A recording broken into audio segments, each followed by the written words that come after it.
Cool, man. So I got Nick. We're at Millennium Park. He's been pretty cool to help me make a YouTube video. So I'm gonna show him something that he's never seen before. So did you know, Nick, that most people have one leg that's shorter than the other? Say it again? Do you know that most people have one leg that's shorter than the other? I did not know that, no. Okay. Do you know that about yourself? I don't know. Okay. Okay, so the cool thing is we're gonna see if one of your legs are shorter than the other, and if it is, I'm gonna show you something that blow your mind. Okay, so is it cool? All right, so this is Nick's legs. His left leg is about, I don't know, like an inch, maybe half an inch longer than his right. Okay, so here's the cool part, Nick. I'm gonna command your right leg to grow out, and it's gonna grow out. Would that be crazy? I don't believe you. I don't believe you, right? Okay, so all you have to do is just chill, right? Okay. Ready? I have one hand, so I can't move it. Yeah. I can't pull it. You tell me if I'm pulling it, okay? All right, so right leg come out. Just relax. Right leg come out. Right leg come out. And you let me know if you feel anything. Right leg come out. Right leg come out. Right leg come out. Hold on. Try that? No, wait. What? Yeah. That's 100%. So Nick, the $1 million question, how did I do that? I don't know how you did that one. Most people think I'm a chiropractor, but I'm not a chiropractor. No, that was crazy. I didn't expect that. Did you feel anything in your leg while doing that? I didn't think. I mean, I felt a little like I don't know what it Stretch? was. Maybe? Yeah, that's probably Yeah. what it was. But Okay. All right. So, any guess? What's your best guess? I don't know. If it really was you pushing, you were doing it. I Good. wasn't. I showed this to hundreds of people. Okay. All right. So, what happened is, I saw some guy on YouTube doing this about 4 years ago, and it was the same thing. And when I saw it, I was like, no, I can't be real, right? I checked his YouTube page. He had over 400 videos of him doing this kind of stuff and even crazier stuff. Like, he would find people that had like be in crutches and they'd get healed on the spot. People that had like busted ankles at skate parks, healed on the spot. So I was like, what the heck is this? So I checked his Facebook page. This guy, he travels around the U.S. and he shows people that this stuff is real. So he was down in Kentucky at college about 4 years ago, and I had the time. I was in between jobs, so I went down there. And I kid you not, they went around campus, they found people that had pain, and they got healed on the spot. And my mind was kind of blown, like this kind of stuff. So I didn't know what was going on, right? On the Sunday I was coming back to Chicago, they were doing these. Do you know what a baptism is? Yeah. Oh, you do? Okay. Yeah. Have you been baptized? No, I've been baptized. Yeah. Okay, you have. I didn't. I wasn't. I went to church all my life, but I always thought it's tradition. So when they offered it, I was like, nah. But check it out. They dumped me we went to some river. They dumped me in the water. And as soon as it came out, boom, something hit me. Supernatural. My energy was just like, my entire body was like, wah, wah, wah, wah. There was a tremendous amount of energy, peace, and it almost felt like a weight had been lifted out of my back. People call this the born again experience. Okay, have you heard that term, born again? You never heard? Okay, some people have, some people have. So this is how we did it, Nick. This is when that thing hit me. That is literally, they call this the baptism of the Holy Spirit. So this is when the Spirit of God comes into you, dude, and you're literally transformed to a different person. I went to church all my life, but no one ever told me this, which is really frustrating. And I've talked to thousands of people, told this to thousands of people. Maybe 10% of people know what I'm talking about. There's people who experienced it, maybe 5%, even less. And I've met a whole bunch of people who do the same thing. We've gone to malls, find people with pain, give them on the spot, share a testimony, let them know what's up. This isn't just BS, this ain't just religion. This is literal. This is what's been passed down for millennia. Same thing. Different thousands of millions of people experience the same thing. Same guy gets saved, shares a testimony, does some kind of healing miracle, backs it up. And God's got his eyes on you, man. He's telling you, hey Nick, I'm real. You know, someone told me that, how old are you, man? How old are you? 20? I'm 17. 17. I look 20? Dang. Do I actually look 20? I took a guess. I tell I was people close. I could pass as 20. So check it out, man. If someone told me that's a 17, I probably wouldn't know what to believe, but at least I would know. At least I would have the information to do my own due diligence, right? So I've told you that as born again, look on YouTube, there's thousands of people who've experienced the exact same thing of being born again and receiving the Holy Spirit. And it's about a change, man. It's not about going to church. It's not about just being a good person. It's about when, you come to a point when, at about 35, I was kind of like, man, this is all there is to life. It's like, I've done the whole, work, have fun with my friends and kind of live in the world, right? And it's fun. And I had a whole bunch of fun, like, especially during college, go to, like, tailgates or football games and keggers or whatever, frat parties.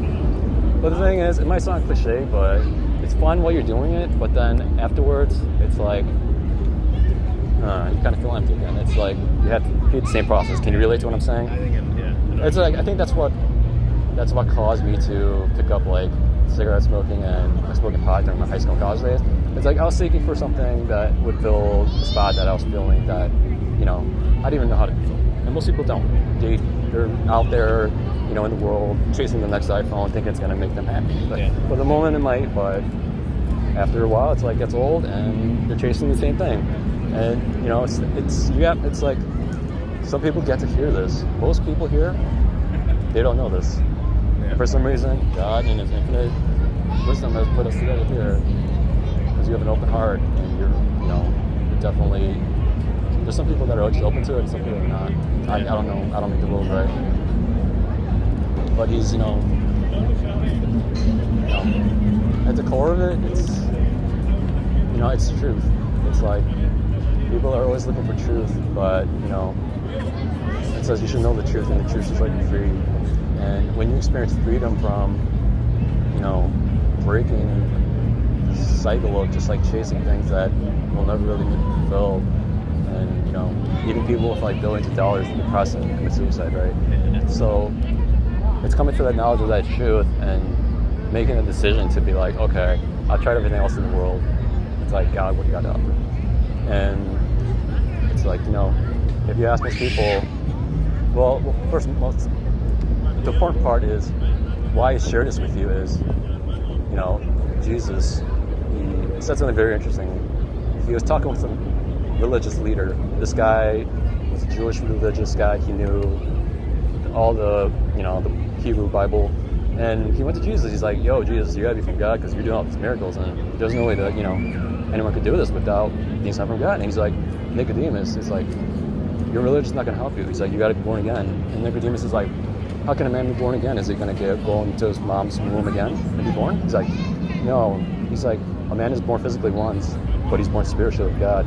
So it's like, you're born physically and you inherit your genetics from your parents.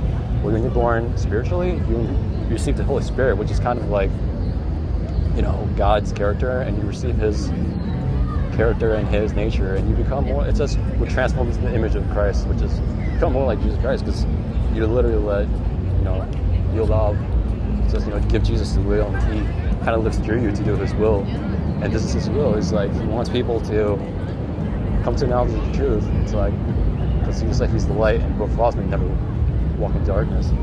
But more importantly, He told Nicodemus, unless a man is born again, he cannot enter heaven. So that's critical. You have to grasp that right there. You can't go to heaven unless born again. Most people think they're going to go to heaven because they're a good person. I talk to many people, they're like, why are you going to heaven? It's like, are you a good person? They're like, yeah. It's like, okay. It's like, how do you define what's good? It's like, definition of good is relative. It's like, compared to a robber, maybe you're good, but compared to, Mother Teresa or saint somewhere, maybe not so much. So that definition of good is only relevant if it's absolute. And that absolute definition of good is based on God's laws. So only God can determine what's good, and His laws determine that. And if you follow the 10 Commandments, which is what you're going to be judged by, everyone has broken them. It says we've all broken the law. No one's good, not one. Everyone's lied, stolen, used God's name in vain, whatever. So you can't get to heaven by being a good person. It says we're saved by grace through faith. Okay, so that means it's a gift, and you can't really earn it by being a good person or helping homeless. Like, you could say like, oh, I gave the homeless $1 billion, I deserve God. No, it's not gonna work, right? So you're saved by grace through faith. That means that, it's like you're a plane. It's about to go down. The plane is like a metaphor for your life. Either you're gonna die one day, or you're gonna need God. So you can try to save yourself by flapping your arms, trying to be a good person, or you can put in a parachute. And that parachute is believing in what Jesus did for you on the cross. So it was prophesied in the Bible thousands of years before Jesus saying that there was going to be one person, a Messiah, that's going to literally come, God in the flesh, born a virgin, and he's gonna live a perfect life. He's gonna die for the sins of humanity. This is like, if you want truth, this is it, man. This is like, there's nothing else that, this is like as raw a core to the truth as you can get. And some people just can't handle it, but this is it, man. And if you make this connection, this is a aha moment for me. It's like, and you're saved through your faith through what he did for you on the cross. It's like, if you believe that and you receive that, you're saved. And, most people, they're like, that's all I gotta do, just have faith, just believe. It's just like, most people just want to, like, think they have to earn it or do something, right? But it's like, when you realize that I can't really add to it, I can't really do anything, it's like, okay, maybe it is all through faith. And it might seem small, but it's a mustard seed of faith, man. And if you believe in what he did for you, you can be saved. But it's not like you're going to be saved through, like, just believing, because Jesus didn't say just believe me, he said follow me. So what happens is, there's a point in your life where God sees you, because he sees everything, and he sees where you are in your life. And maybe you're 17, it's kind of young, you still haven't gone into the world to see what it has to offer and experience, right? But someone like me who was 35 had already experienced that, and had experienced that, it's a bittersweet, pill. It's like, it's fun while it lasts, but afterwards it's empty. And he sees that, he's like, maybe this guy's ready. He's ready to turn, he's ready to stop living for himself and actually do stuff that's eternal and do stuff that really matters. When he sees that, he'll get a hold of you. This might be like, he comes into your life a couple times in your life, you'll some people, and he's telling you, hey Nick, he's like, I'm trying to get your attention here, and this is information that you need to know, because it says people perish for lack of knowledge, right? So, be born again, understanding what that means, it's like coming to a point where you're actually ready to, turn from doing things that, that was fun in the past, but, people don't like the word, sin, but, sin is a translation of the Greek word. Sin is just missing the mark. It's like, you're going through your life, it's like, you have this, like, it's like an operating system for a computer. It's like, you have this, like, faulty operating system from birth, man. It says we're born into sin. And all the human race we're fallen in nature, man, because Adam and Eve sinned. So everyone has a sinful nature. That's why, there's so much chaos and suffering and death and wars in the world, right? So everyone has this, like, corrupt nature. And, when you're born again, that corrupt nature dies, and you receive the new nature, which is, nature of God. And that nature it's a work in progress. When you get born again, it's like you're a baby, and you still make mistakes, but as you start to walk with God, it becomes more of a walk, and you make less mistakes, and you become more like Christ, which is perfection. You never sinned, right? Can you imagine 33 years of your entire life and never sinning like once? That's crazy. Yeah. So this is supernatural stuff, man. It's like, it's not just some talk. It's like, this is reality. It's like, it's prophesied that Jesus came back. Jesus came first time as a lamb, as a sacrifice. He's coming the second time as a lion, as a judge. And he's coming back, and a lot of people in the this community think this is the last days. Like, there's signs that in the last days there'll be a lot of wars, there'll be a lot of earthquakes, famines, pestilence, diseases, and it says it's only going to keep getting worse, right? And what you're seeing right now, I think, is kind of like, it's like, it's time to get on the boat, man. It's like, it's time to kind of stop thinking about, because this earth is going to pass. It says heaven and earth is going to pass, and there's going to be new heaven, new earth. So if you're chasing things in this world to make the most money and have the most fun in this world, it's like you're polishing the brass in the Titanic. The ship's about to sink, and you're just like trying to cling on, and like, oh man, I got the most fun I can have here before I go. Right? It's like, it's a bad idea, dude. It says, store for sure doesn't have enough, right? It says, when you're actually doing the will of God, that's what you're doing. So if you want to actually make it up there and don't want to end up there broke, it's like do stuff that's eternal. And all these people enjoying life. It says, at the last days it's gonna be just like in the days of Noah. You've heard of like Noah's flood, right? I'm educated on it, but not like that. Okay. So much. So basically Noah's days, it's like a long time ago.